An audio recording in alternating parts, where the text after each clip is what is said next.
नमस्कार, आप देख रहे हैं खबरों की खबर और मैं हूं नगमा। 18वीं लोकसभा के लिए हो रहा चुनाव अपना आधे से ज्यादा सफर पूरा कर चुका है।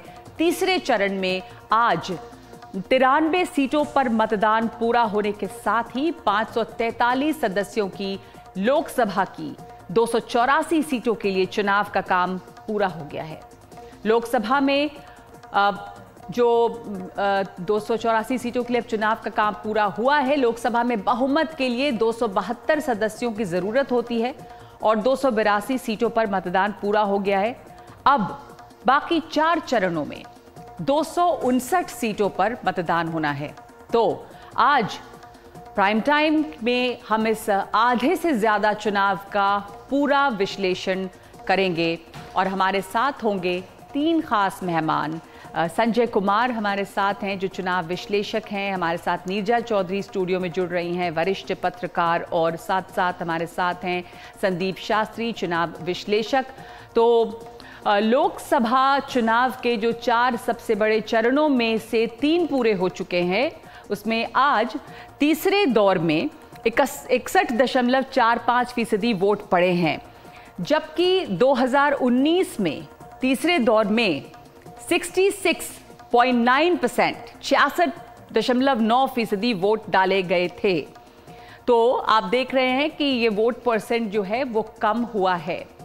हालांकि मतदान के आज के आंकड़े सब अभी और अपडेट होने बाकी हैं, जिसके बाद से जो फाइनल तस्वीर है वो सामने आएगी। आप देखें 2019 में 66.9%, 2024 में 61.4%, यानी कि 5.6% की कमी यहाँ पर है। लेकिन सवाल वही है कि क्या अपडेट होने के बाद भी जो करीब 5.6% की ये भरपाई है वो हो पाएगी। राज्यों में सबसे ज्यादा मतदान आपको अब दिखा रहे हैं कि कहां हुआ है। असम में सबसे ज्यादा मतदान हुआ है। राज्यों में अगर हम देखें तो 75% मतदान हुआ है असम में, जबकि सबसे कम मतदान तमाम राज्यों में जहां चुनाव हुए वो महाराष्ट्र में हुआ, करीब 53.7%। ये लोकसभा चुनाव 2024 का तीसरा चरण था जहां सबसे कम मतदान महाराष्ट्र ने किया है। और अब सभी राज्यों पर एक सरसरी निगाह डालते हैं कि अभी तक के आंकड़ों के हिसाब से 2019 के मुकाबले जो मतदान है वो कैसा रहा है। तो आज जिन 12 राज्यों और केंद्र शासित प्रदेशों में चुनाव हुआ, वहां पर सभी जगह मतदान 2019 के मुकाबले घटा है। डिटेल में देखिए असम में सबसे पहले बता दें कि मतदान जो है वो 10.2% घटा है। हालांकि 75% हुआ है, लेकिन फिर भी पिछली बार के मुकाबले ये 10.2% कम है। इसके अलावा बिहार का देखते हैं कि क्या है बिहार का आंकड़ा। तो बिहार में भी मतदान घटा है, 56% हुआ है मतदान, जो कि पिछले बार के मुकाबले 4.9% कम है। इसके अलावा छत्तीसगढ़ में भी 4% कम वोटिंग हुई है। ये हम आपको दिखा रहे हैं कंपैरिजन 2019 से, 2019 बनाम 2024। तो छत्तीसगढ़ में भी 4% वोटिंग जो है वो कम हुई है। अब देखें दादरा और नागर हवेली में क्या रहा। तो दादरा नागर हवेली जो है उसमें 11.9% कम हुआ है वोटिंग जो है वो पिछले बार के मुकाबले। गोवा में भी 2.2% वोटिंग कम हुई है। गुजरात में 8.7% घटी है वोटिंग परसेंटेज जो है वो कम हुआ है गुजरात में पिछली बार के मुकाबले। तो यहाँ पर 56% हुआ है, पर -8.7%। तो एक अच्छा खासा ड्रॉप गुजरात में देखा गया है। कर्नाटका में लगभग 2.5% घटी है वोटिंग। महाराष्ट्र में 10.2% कम हुई है वोटिंग।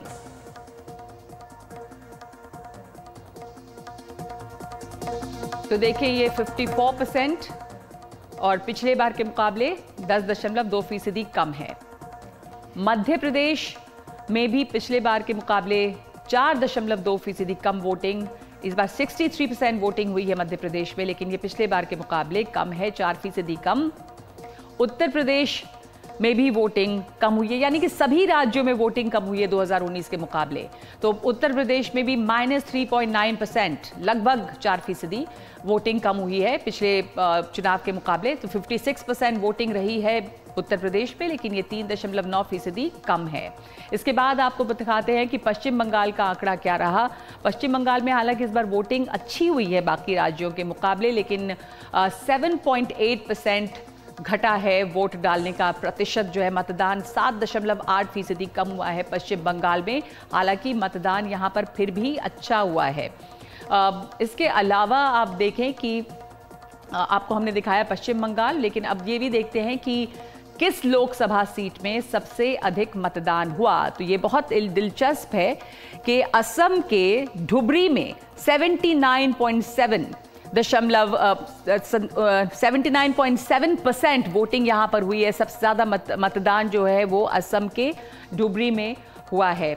और यहाँ जो सबसे कम मतदान हुआ है वो भी आपको दिखाएंगे, लेकिन ये जो सीट है वो असम के धुबरी में, जहाँ 79.7% मतदान हुआ। और जिस सीट पर सबसे कम मतदान हुआ वो है गुजरात की अमरेली। गुजरात में अमरेली में 46% सिर्फ वोट डाले गए हैं। तो अभी तक के आंकड़ों के हिसाब से इन 3 चरणों में जो सबसे खास बात देखने में आई वो ये कि मतदान का जो प्रतिशत है इन तीनों ही चरणों में 2019 के मुकाबले ये कम है। आप देखें 2019 में 69.5% वोटिंग हुई थी फेज 1 में, 2024 में ये 66.4% रह गई। उसके बाद आपको दिखाते हैं हम जो सेकेंड फेज है उसमें 69.4% 2019 में घट के 66.7% है 2024 में। जो तीसरा फेज है, तीसरे फेज में भी वोटिंग कम हुई है। 2019 में ये 68% थी और 2024 में ये सिर्फ 60.6% रही, यानी कि यहाँ पर भी वोटिंग परसेंट जो है वो घटा है। तो इन तीनों चरणों में वोटिंग परसेंट जो प्रतिशत है मतदान का वो लगातार कम हुआ है, जिस पर हम बार बार बात कर रहे हैं इन पूरे चुनावों के दौर में कि ये कम मतदान जो हुआ है इसका क्या मतलब है। तो 2019 में जो लगातार बढ़ते रहे हैं चरण, उसके साथ मतदान का प्रतिशत गिरता गया और इस बार भी कम ही है। 2019 और 2024 में अंतर यह है कि 2019 में 3 चरण तक 302 सीटों पर मतदान हो गया था, लेकिन इस बार अभी 282 सीटों पर मतदान हुआ है, यानी कि थर्ड फेज तक। पिछली बार 2019 में ज्यादा सीटों पर मतदान हुआ था, अभी जो है वो कम ही हुआ है। फिर भी हम कह सकते हैं कि आधा चुनाव जो है वो हो चुका है। तो आज मतदान के साथ ही कई बड़ी हस्तियों ने भी अपने वोट डाले हैं, जिनकी हम आपको तस्वीरें दिखा रहे हैं। आप देखें यहाँ पर कि प्रधानमंत्री नरेंद्र मोदी वोट डालते हुए दिखे। अहमदाबाद में अपना वोट डाला है, जो गृह मंत्री अमित शाह के लोकसभा क्षेत्र गांधीनगर में आता है। गृह मंत्री अमित शाह ने भी इसके बाद अपने अहमदाबाद के नारायणपुरा के मतदान केंद्र में अपना वोट डाला। आज मतदान करने के बाद प्रधानमंत्री ने जनता से अपील भी की कि वो ज़्यादा से ज़्यादा संख्या में निकलकर वोट डालने आए। गुजरात के मुख्यमंत्री भूपेंद्र पटेल और उत्तर प्रदेश की राज्यपाल आनंदीबेन पटेल ने भी अहमदाबाद में ही अपना वोट डाला है। बीजेपी नेता बीएस येदियुरप्पा ने कर्नाटका के शिवमोगा में, एनसीपी जो शरद चंद्र पवार गुट है उसके अध्यक्ष शरद पवार ने बारामती में अपना वोट डाला है। मध्य प्रदेश के पूर्व मुख्यमंत्री शिवराज सिंह चौहान ने वोट डाला विदिशा में। अभिनेता रितेश देशमुख और उनकी पत्नी जेनेलिया डिसूजा, इन्होंने भी महाराष्ट्र के लातूर में वोट डाला। कांग्रेस नेता सुशील कुमार शिंदे ने महाराष्ट्र के सोलापुर में अपना मतदान किया। महाराष्ट्र के उप मुख्यमंत्री अजित पवार और उनकी पत्नी सुनेत्रा पवार ने पुणे में अपना वोट डाला है। तो ये तमाम बड़े चेहरे हमने आपको दिखाए हैं जिन लोगों ने अपनी वोटिंग की है आज। और अब हम एक एक करके कुछ बड़े सवालों पर चर्चा करेंगे, जिसके लिए हमारे साथ मेहमान मौजूद हैं। आपको हमने बताया कि स्टूडियो में हमारे साथ में नीरजा चौधरी हैं, संजय जी हैं और संदीप शास्त्री जी जूम पर हमारे साथ में जुड़ रहे हैं। तो तीसरे चरण के मतदान के बाद जो 10 प्रमुख सवाल उठते हैं उन पर हम एक एक करके चर्चा करेंगे। तो एक सवाल ये है बहुत बड़ा, लगातार आपने देखा कि वोट परसेंट किस तरह से कम हुआ है 2019 और 2024 में, और तीनों फेज में लगातार कम हुआ है। तो लगातार तीसरे दौर में जो मतदान घटा है उसके क्या मायने हैं? संदीप शास्त्री जी, मैं आपसे शुरुआत करूं तो ये जो ट्रेंड दिखा है तीनों ही फेज में, चाहे असम ही हो जहां पर अच्छा वोटिंग परसेंट रहा, लेकिन वो भी 2019 के मुकाबले कम है, तो क्या कुछ इंडिकेशन है ये? और आप देखिए कि गुजरात के अमरेली में कितनी कम वोटिंग हुई है, बारामती में कितनी कम वोटिंग हुई है। क्या इसका आप विश्लेषण समझ पा रहे हैं? क्या कोई पैटर्न इसमें है? नगमा जी, एक तो वेदर की जो गर्मी है वो काफी लोग कहेंगे वो एक कारण है, लेकिन और एक कारण है ये पॉलिटिकल वेदर भी उतना गर्म शायद नहीं हुआ है कि लोग आए और बाहर वोट करें। जब कम परसेंटेज में वोटिंग होता है, जनरली एक फीलिंग है कि कमिटेड वोटर्स आके बाहर, जो एक पार्टी को कमिटेड है वो आके बाहर वोट करते हैं। जो अनडिसाइडेड वोटर होता है वो शायद वोटिंग करने में थोड़ा झिझकता है, सो शायद उसका इम्पैक्ट कहीं आप देखेंगे। लेकिन आपको ये पूरे देश में कम हुआ है जब आप कहते हैं, हमें हर एक राज्य में हर एक क्षेत्र में देखना पड़ेगा। और एक बात नगमा जी, हम कंपैरिजन 2019 से कर रहे हैं। 2019 से एक तरह से एक विशेष चुनाव था जिसमें काफी ज्यादा मतदान हुआ। शायद हम इसको उसके पहले के चुनावों से कंपेयर करें तो शायद उतना फर्क हमें दिखेगा नहीं। तो ये दूसरी बात मैं कहना चाहता हूं। और स्पेसिफिकली एक बात जो आपने उठाई, अगर आप महाराष्ट्र को देखें और वहां आप देखें कि 56% मतदान हुआ, वहां पे क्लियरली जिस तरह से 4 पार्टियां हो गई हैं और उन 4 पार्टियों के वजह से वोटर के मन में ये लेजिटिमेसी के बारे में एक प्रश्न जो उठा है, उससे भी शायद थोड़ा उतना इंटरेस्ट इलेक्शन में नहीं दिख रहा है। वो भी एक कारण हो सकता है, स्पेसिफिकली महाराष्ट्र। जी, आपको भी लगता है संजय जी कि ये कारण है कि वोटर के मन में इंटरेस्ट नहीं है, या गर्मी है, या क्या आपके लिए ये महत्वपूर्ण है कि वोटिंग कम हुई इस दफा? महत्वपूर्ण तो मुझे लगता है सबके लिए होना चाहिए, वोटरों के लिए, विश्लेषकों के लिए, और खासकर उम्मीदवार और पार्टी जो पॉलिटिकल पार्टी हैं। हाँ। क्योंकि ये इस बात का सूचक तो ज़रूर है कि लोगों का जो चुनावों में जो दिलचस्पी है वो कहीं ना कहीं घटती हुई दिखाई पड़ती है। अब कारण उसका जो भी रहे, हो सकता है मौसम की गर्मी भी हो, लेकिन मैं मौसम की गर्मी को ज़्यादा महत्व नहीं देता। मुझे लगता है कि नेचर ऑफ कंपटीशन, एक तो थोड़ा उदासीनता तो साफ दिखाई पड़ती है, लेकिन अगर आप असम को देखें, बंगाल को देखें, इन राज्यों में टर्नआउट घटा है, फिर भी दूसरे राज्यों की तुलना में कम घटा है, और अभी भी एक डिसेंट आपको टर्नआउट दिखाई पड़ता है। तो उन राज्यों में, महाराष्ट्र की चर्चा बार बार हो रही है, और महाराष्ट्र में वोटरों के मन में भी बहुत कंफ्यूजन है, बहुत उदासीनता है, और आप कहें थोड़े डिसएंचेंटेड हैं, किसको वोट दे, वोट किसको दिया, सरकार किसके साथ बना ली, उसके बाद वो पार्टी टूट जाती है। तो कहीं ना कहीं ये एक उदासीनता का तो बिल्कुल स्पष्ट सूचक है कि चुनाव में जो दिलचस्पी, या आप कहें जिस तरह से हमारा लोकतंत्र, चुनावी लोकतंत्र चल रहा है, उससे लोगों की उदासीनता साफ दिखाई पड़ती है। और लोगों की उदासीनता या जो कंफ्यूजन है नीरजा जी, वो बारामती में एक केस स्टडी हो सकता है कि एक कंफ्यूजन है कि किसको वोट दें, वही फैमिली है जो लड़ रही है आपस में। देखिए, बारामती एक अलग ही किस्सा है, क्योंकि बारामती में लोग जो कह रहे थे कि हमारे लिए तो महा टेंशन हो गई है, पवार वर्सेस पवार, किसको दें, क्योंकि पवार परिवार ही बारामती को नर्चर करता आया है। अजीत पवार असेंबली रिप्रेजेंट करते हैं, तो सारे काम जो लोकसभा कॉन्स्टिट्यूएंसी है, सालों से अजीत पवार देखते रहे, तो लोगों के काम करते रहे, और परिवार इकट्ठा था। अब सुप्रिया सुले वर्सेस अजीत पवार की पत्नी सुनेत्रा की इतनी बिटर लड़ाई हो रही है कि आम जनता के लिए धर्म संकट है। तो ये कारण, मैं जब वहां थी तो लोग ये कहते थे हो सकता है हम निकले ही नहीं, क्योंकि हो सकता है दोनों साइड को पता लग जाए कि हमने कैसे वोट किया है, तो वो तो एक हो डर सकता भी है कई लोग निकले ही नहीं हो कि छोड़ो इसी के लिए इतनी कम वोटिंग हुई वहां पर। ये एक बड़ी चिंता लोगों में थी कि हम निकले तो फिर दूसरा साइड जो है वो नाराज हो जाएगा। एक बड़ा सवाल और भी इसके अलावा है कि अब ये जो कम वोटिंग हुई है, इसके बावजूद, क्या कम मतदान के बावजूद बीजेपी अपना अच्छा स्कोर जो है वो कायम रख पाएगी? नीरजा जी, ये कम वोटिंग बीजेपी के लिए क्या मायने रखती है? देखिए, नॉर्मली क्या होता है, परिवर्तन की चाह या उत्साह किसी इशू पे। अब 2014 में जो हमने देखा, यूपीए के खिलाफ एक बहुत भारी सेंटिमेंट था और नरेंद्र मोदी सीन पे थे, तो एक उत्साह था। और 2019 में पुलवामा सर्जिकल स्ट्राइक से हुई नेशनल फीलिंग को लेके एक उत्साह था।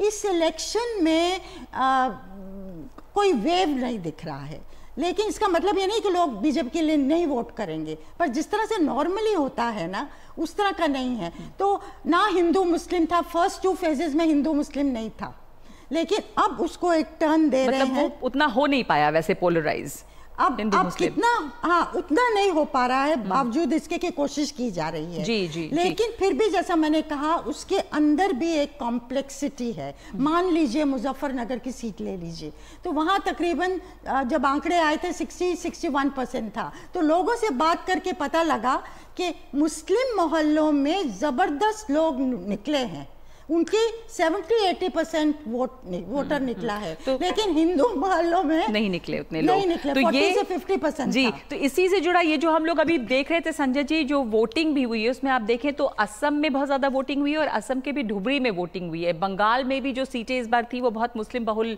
सीटें थी और वोटिंग परसेंट ज्यादा है, लेकिन आप बाकी जगहों पर अगर देखें तो वोटिंग परसेंट कम है। तो सीधा सीधा संबंध फिर भी दिखाई नहीं पड़ता। हाँ। ऐसी कई लोकसभा क्षेत्र हैं जहां पर मुस्लिम वोटरों की तादाद बहुत ज़्यादा है, लेकिन आपको उन कंस्टिट्यूंसी में भी टर्नआउट घटता हुआ दिखाई पड़ेगा। तो बहुत सीधा संबंध नहीं है, ऐसा कोई संकेत नहीं मिलता कि माइनॉरिटीज़ ने, खासकर मुस्लिम मतदाताओं ने बढ़ चढ़ कर वोट किया और हिंदू मतदाताओं ने थोड़ा कम वोट किया। सीधा सीधा ट्रेंड नहीं है। चुनाव बहुत लोकलाइज्ड हो गया है। अगर एक नेशनल नैरेटिव होता तो वो एक इफोरिया होता है और उस इफोरिया में टर्नआउट भी बढ़ता, लेकिन वो इफोरिया का अभाव है, वो एक बड़ा लार्जर नैरेटिव दिखाई नहीं पड़ता। और चूंकि नैरेटिव जो चुनाव के जो जोड़ घटाव जो है वो बहुत लोकलाइज्ड हो गया, इसी के लिए टर्नआउट पर उसका असर होता हुआ दिखाई पड़ रहा है। कुछ ऐसी कंस्टिट्यूएंसी है जहां पर लोगों की दिलचस्पी कम है, टर्नआउट कम हो गया है। जी। तो बंगाल में मतदान जो है वो भी वहां पे भी घटा है, ये भी दिख रहा है। एक उसके अलावा जो सवाल उठता है वो कर्नाटका से, संदीप शास्त्री जी, कि कर्नाटका में आपको लग रहा है कि जो विवाद वहां पे चुनाव के बीच में आ गया, प्रज्वल रेवन्ना का विवाद, उसका कोई असर वहां पे पड़ रहा है क्या इन चुनावों में? देखिए, प्रज्वल रेवन्ना के विषय पे मैं एक बात साफ कहूंगा कि सभी पार्टियों ने उनकी पार्टी ने भी कहा है कि अगर इस तथ्य में कुछ सच है तो जो इसका कारण है उसके विरुद्ध क्रम होना चाहिए। ये सभी पार्टियों ने साफ कह दिया है। बीजेपी ने कहा है, कांग्रेस ने कहा है और जनता दल के लीडर्स ने खुद ये बात कही। पहली बात, इसका खंडन हुआ है, इसका खंडन होना चाहिए और ये सभी पार्टियों ने किया है। क्या इसका इम्पैक्ट चुनाव पे पड़ेगा? देखिए, कर्नाटका के उत्तरी भाग में देखें, जहां आर्थिक परिस्थिति कई क्षेत्रों में ज्यादा नहीं है, जिसे हम कर्नाटका में कल्याण कर्नाटका बताते हैं, वहां पे कांग्रेस की सिचुएशन थोड़ी बेहतर दिख रही है। 2 कारण से, उनके 5 गारंटीज और एक फीलिंग है कि विमेन वोट्स जो थोड़ा ज्यादा बाहर निकल के आए हैं वोट करने के लिए, क्या इस मामले का कुछ इंपैक्ट आप देखेंगे? दूसरी तरफ आज जहां कित्तूर कर्नाटका में वोटिंग हुआ, वो बीजेपी का गढ़ माना गया है काफी वर्षों से, और वहां पे भी इस बार उतना कांग्रेस के साथ कंपटीशन का प्रश्न नहीं था, बट बीजेपी के थोड़े आंतरिक समस्याएं थी इस क्षेत्र में। कर्नाटका में इस बार स्पेशली आज जो मतदान हुआ है, काफी कंपटीशन और अलग कारणों से कंपटीशन कांग्रेस और बीजेपी के बीच में, वो कल्याण कर्नाटका में हो या आप कित्तूर कर्नाटका में देखें या मध्य कर्नाटका में देखें, विषय अलग हैं और 14 स्थानों में 14 अलग विषय हैं, जिसके कारण से वहां ट्रेंड एक बन रहा है इन सीटों में। जी, तो जाहिर सी बात है कि अलग अलग क्षेत्रों में अलग अलग वहाँ पर भी कर्नाटका में भी देखा जा रहा है जो कारण रहे। लेकिन हम कुछ देर पहले अपने सहयोगी से भी वहाँ बात कर रहे थे, और जहाँ तक प्रज्वल रेवन्ना की बात है, उनका कहना है कि उन कई जगहों पे जहाँ पे ऋण का होल्ड है परिवार का, तो लोग देवेगौड़ा के लिए वोट कर रहे हैं, ये नहीं देख रहे हैं कि कैंडिडेट कौन है और क्या मुद्दा है। तो खास करके रूरल एरियाज़ में इसका कोई ख़ास असर नहीं दिख रहा। तो ये शायद ग्राउंड पे हालात हैं, हालांकि अलग अलग जगहों पे अलग मुद्दे। अब हम महाराष्ट्र पे वापस आना चाहते हैं। हमने महाराष्ट्र में एक बड़ा सवाल जो उठ रहा था, शुरुआत में भी मैंने चर्चा की नीरजा जी, की महाराष्ट्र में खास करके बारामती पे सबकी निगाह टिकी हुई। हालांकि यहाँ पे विरासती लड़ाई दो तरह देखी जा रही है, एक तो ठाकरे परिवार के लिए भी है, इधर परिवार जो पवार खानदान है उसके लिए भी है।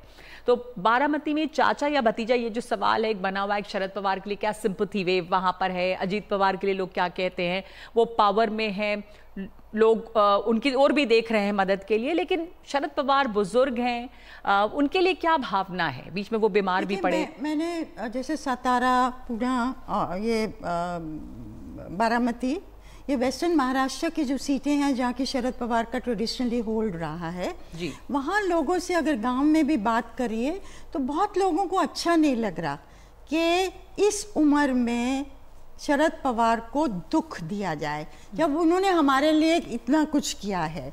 तो चाहे सुनेत्रा के बारे में कुछ सुने, वो समझे, सुप्रिया सुले के बारे में जो भी उनका व्यू हो, लेकिन असली लड़ाई अजीत पवार वर्सेस शरद पवार है। और उतना ही नहीं, एक पॉलिटिकल लेगेसी की है जो एनसीपी महाराष्ट्र में रिप्रेजेंट करती है। तो अगर शरद पवार जीत जाते हैं, सुप्रिया सुले जीत जाती हैं, तो शरद पवार की जीत मानी जाएगी। और क्या उनका अभी भी उनका दमखम है पॉलिटिक्स में, और बहुत अनुभवी नेता हैं, टॉल लीडर हैं ऑपोजिशन के आज। अगर अजीत पवार जीत जाते हैं, और वो लोगों से उन्होंने ये कहा है गांव गांव जाके कि आपको काम के लिए तो मेरे पास ही आना पड़ेगा जी जी, तो जी। कई जो यूथ तबका है उनको लगता है कि आगे की लीडरशिप उनकी है। तो ये जो sympathy versus state power, organisation, MLAs जो उनके साथ हैं, और शरद पवार की पॉलिटिक्स ऑफ 50 इयर्स, ये दोनों के बीच में एक लड़ाई वही है कि कौन है असली एनसीपी यहाँ पर किसके लिए। तो यहाँ पे इंटरेस्टिंग है महाराष्ट्र में, हालांकि ये भी है कि असली जो शिवसेना है वो कौन है, क्या ये चुनाव ये भी तय कर पाएगा। और पर यूपी की ओर बढ़े हम संजय जी, और यूपी में देखें कि इस बार जो है वो जाटलैंड से यादवलैंड में भी एक तरह से वोट इस बार हो रहा था। तो यहाँ पर मुलायम परिवार की प्रतिष्ठा दांव पे है। अब उनकी फैमिली से इसी फेज में 3 लोग चुनाव लड़ रहे थे, तो ये वहां पर आपको क्या लग रहा है इनके लिए इस बार? अगर हम इस फेज की बात कर रहे हैं, आपने जिसका जिक्र किया नगमा जी कि मुलायम सिंह परिवार के, यादव परिवार के 3 लोग चुनाव लड़ रहे हैं, निश्चित रूप से प्रतिष्ठा दांव पर है और स्टेक्स बहुत हाई हैं समाजवादी पार्टी के लिए। जिस तरह से गठबंधन वैसे तो थोड़ा कमज़ोर दिखाई पड़ता है, समाजवादी पार्टी और कांग्रेस का गठबंधन। जब मैं कमज़ोर कह रहा हूं तो न्यूमेरिकल स्ट्रेंथ की बात कर रहा हूं। दोनों के अगर वोट को आप 2019 के लोकसभा चुनाव को जोड़ें तो लगता है कि मुकाबला बहुत कुछ दिखाई नहीं पड़ता, लगता है कि एक तरफा चुनाव हो जाएगा। लेकिन शायद हकीकत वो नहीं है, चुनावी मुकाबला हो रहा है। और आज के फेज़ में तो मुझे लगता है खासकर समाजवादी पार्टी शायद बहुत अच्छा की होगी, क्योंकि उन्हें उनके परिवार के 3 लोग चुनाव मैदान में हैं। मुझे लग रहा है कि अलग अलग फेजेज में जब हम देख रहे हैं तो हर फेज में कुछ ना कुछ नई बात आ रही है और कुछ ना कुछ एक नया संघर्ष पार्टियों के बीच में दिखाई पड़ रहा है। और फाइनली हम यही कहेंगे कि अल्टीमेटली हमें 4 जून का इंतजार तो करना ही पड़ेगा ये जानने के लिए कि आखिर ऊंट किस करवट बैठा। बिल्कुल। और इस बीच में ये लगातार हम चर्चा कर रहे हैं ना कि जो कम हुआ है मतदान वो क्यों हुआ है। जैसे मध्य प्रदेश एक स्टेट है कि वहाँ पर इस दफ़ा, हालांकि वहां पर बताया गया कि राजगढ़ में अच्छा मतदान हुआ है, लेकिन आप ओवरऑल देखें तो मध्य प्रदेश में बहुत कम है। कुछ इसके ऊपर कैसे समझें इसको? देखिए हर जगह वही उदासीनता सी है। हाँ, और मध्य प्रदेश में वीआईपी कॉन्स्टिट्यूएंसीज कई हैं, महाराजा राजा तमाम लोग हैं चुनावी। शिवराज चौहान है विदिशा में, गुना में ज्योतिरादित्य सिंधिया है, राजगढ़ में दिग्विजय सिंह है।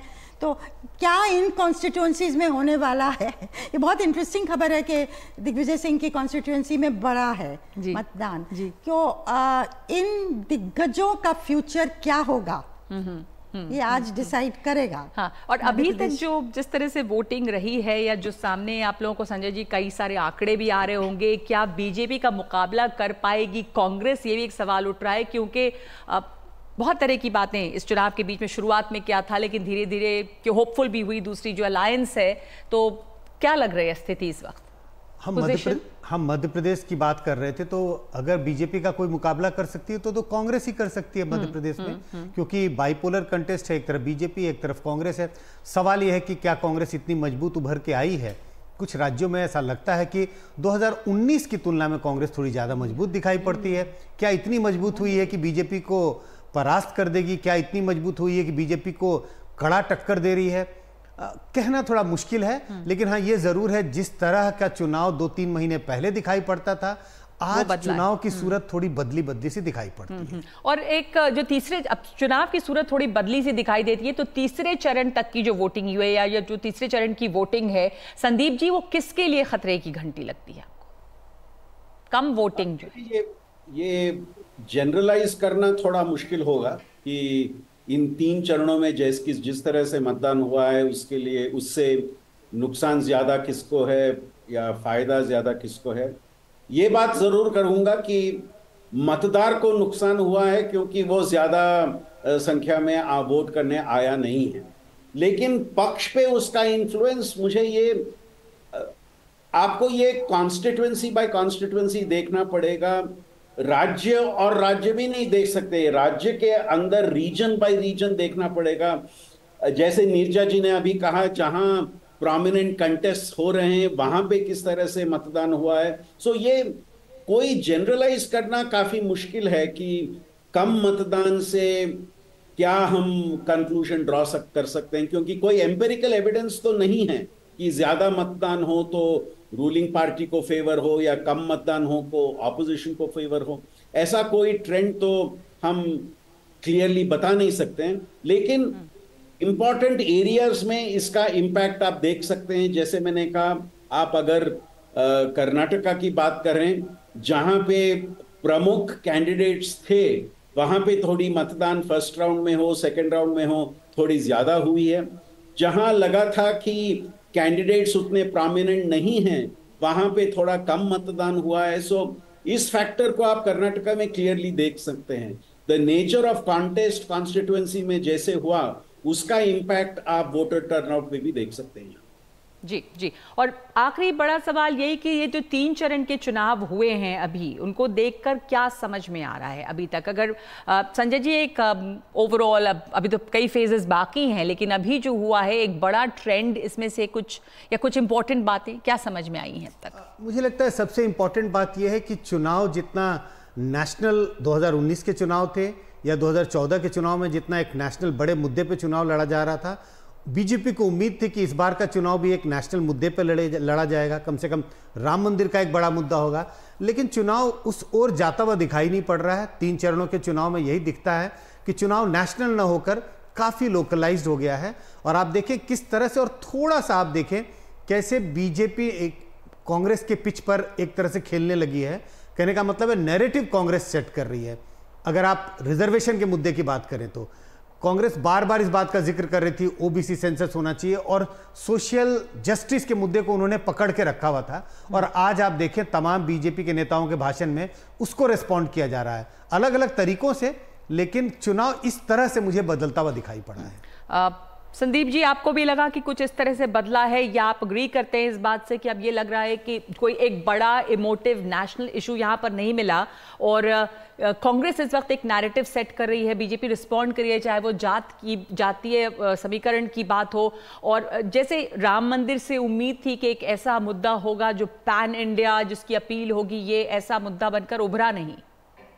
मैं संजय जी की बात को मानूंगा, पर उस पर एक एडिशन करूंगा कि जिन राज्यों में कांग्रेस और बीजेपी के बीच में सीधा मुकाबला है और जिन राज्यों में कांग्रेस की सरकार है राज्य में, वहां पे देखिए ये नेशनल नैरेटिव जो बीजेपी बिल्डअप कर रही थी प्राइम मिनिस्टर के लीडरशिप के अंदर, और दूसरी तरफ जहां कांग्रेस उनकी सरकार राज्य में थी, उन्होंने लोकल इश्यूज वहां पे उठाया।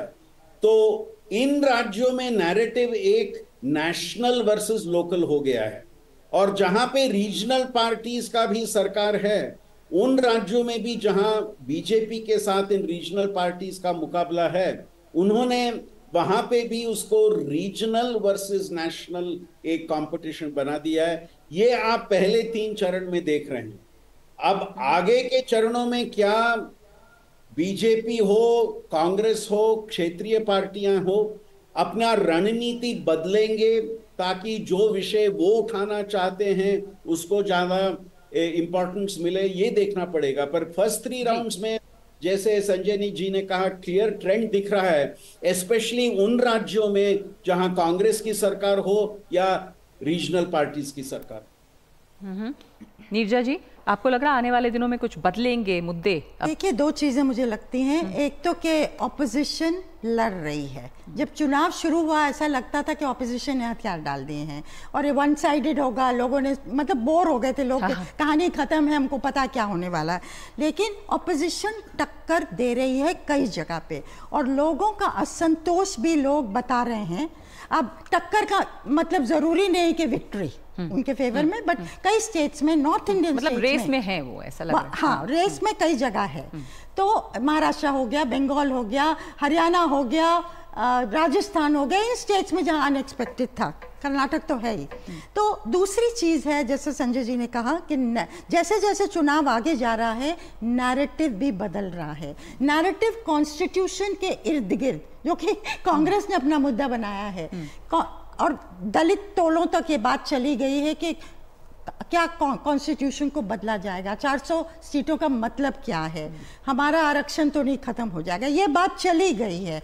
और दूसरी तरफ प्रधानमंत्री और गृह मंत्री और भाजपा के नेता ये कह रहे हैं कि Congress party OBC, SC, ST का रिजर्वेशन मुस्लिम्स को देना चाह रही है, पर संविधान सेंट्रल हो गया उस नैरेटिव का। तो नैरेटिव भी बदलने की उम्मीद है, और लग रहा है कि नैरेटिव कुछ बदला भी है, जैसा कि संजय जी ने भी कहा, नीरजा जी ने भी कहा कि नैरेटिव कांग्रेस भी सेट कर रही है और कॉन्स्टिट्यूशन के इर्द गिर्द ये बात अब आके रह गई है। धन्यवाद आप लोगों का हमारे साथ जुड़ने के लिए। और एक और लोकसभा चुनाव के तीसरे दौर का मतदान देश भर में चल रहा था। उधर हरियाणा की बीजेपी सरकार संकट में आ गई है। हरियाणा में बीजेपी की नायब सिंह सैनी सरकार को समर्थन दे रहे 3 निर्दलीय विधायकों ने अपना हाथ खींच लिया और कांग्रेस को समर्थन देने का ऐलान किया है। हरियाणा विधानसभा में विपक्ष के नेता और पूर्व मुख्यमंत्री भूपेंद्र हुड्डा की मौजूदगी में पुंडरी से विधायक रणधीर गोलन, नीलोखेड़ी के विधायक धर्मपाल गोंदर और चरखी दादरी से विधायक सोमवीर सांगवान ने बीजेपी सरकार को अपना समर्थन जो दिया था वो वापस लेने का ऐलान किया और कांग्रेस को समर्थन देने की बात कही है। इन तीनों विधायकों का कहना है कि वो बीजेपी की नीतियों से खुश नहीं हैं, इसलिए समर्थन वापस ले रहे हैं। इसके साथ ही 90 सदस्यों की हरियाणा विधानसभा में बीजेपी के पास 43 विधायक ही रह गए हैं। हरियाणा में जेजेपी के बीजेपी से समर्थन वापस लेने के बाद बीजेपी के पास 48 विधायकों का समर्थन था। इनमें से बीजेपी की 2 सीटें खाली हो गईं। हरियाणा के पूर्व मुख्यमंत्री एमएल खट्टर और विधायक रंजीत चौटाला के लोकसभा चुनाव लड़ने से ये 2 सीटें खाली हुई हैं। बाकी बची 46 सीटों में से 3 निर्दलीयों ने समर्थन वापस ले लिया है। बीजेपी के पास अब बहुमत से 2 कम यानी सिर्फ 43 सदस्य रह गए हैं, तो सरकार अल्पमत में है। हरियाणा के मुख्यमंत्री नायब सिंह सैनी ने इस संकट पर क्या कहा है, आपको सुनाते हैं। विधायकों की कुछ इच्छाएं होती हैं और हर व्यक्ति आज इच्छा के साथ जुड़ा हुआ है, शायद क्योंकि कांग्रेस आजकल इच्छाएं पूरी करने में लगी हुई है और लोग समझ रहे हैं, लोग सब जानते हैं कि इसकी इच्छा क्या है। क्योंकि कुछ लोगों को, जैसे कांग्रेस है, कांग्रेस को जनता की इच्छाओं से मतलब नहीं है, उनको तो अपनी इच्छाओं से मतलब है कि हमने अपनी इच्छाएं पूरी करनी है। कांग्रेस लगी हुई है उनकी इच्छाएं पूरी करने में, और आगे तो जनता ने उनकी इच्छाएं पूरी करनी है। तो अभी हंस रहे हैं, लेकिन इस समय समस्या ये है कि सरकार जो है वो अल्पमत में आ गई है। तो इस वक्त खबरों की खबर में आज के लिए इतना ही। नमस्कार।